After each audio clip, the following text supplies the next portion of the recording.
Hi, good afternoon, everybody. Yeah, we're all about Lord in East Cork.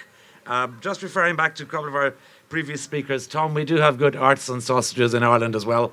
I wouldn't want you thinking we didn't know our sausages. And also referring back to Donna of the donuts.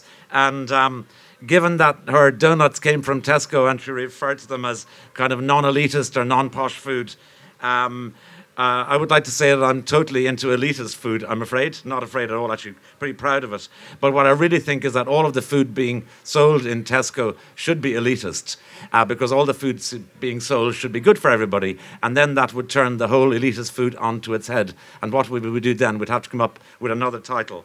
Anybody producing food should be producing food that's good for people to eat. My brief rant is going to be, though, about French beans and sugar snap peas. I love beans when they're in season, and this is a bean I bought on the main street down at the food market today, a scarlet runner bean, which is fabulous. When you do that, it snaps, and if you cook it until it's nicely cooked, it's going to be delicious to eat.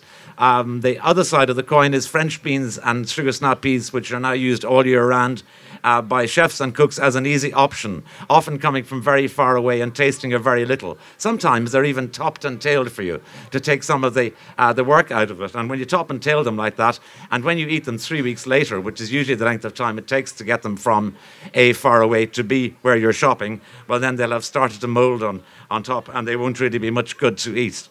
I also find that with sugar snap peas, that the only way you can get sugar snap peas to taste of sugar is to add sugar to them when they're cooked. So you have to think about that a little bit.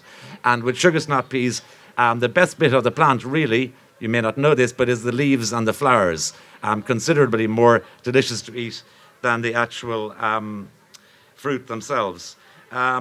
So that's really all I've got to rant about. So rather than going out in the winter and buying beans and peas that have come from thousands of miles away, go down and eat the beans now when they're in season. Take the main street by storm.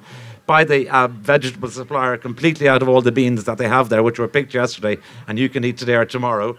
And then in winter, instead of eating beans and sugar snap peas that have come from very far away, eat cabbages and potatoes and local food from this lovely part of the world. Thank you very much.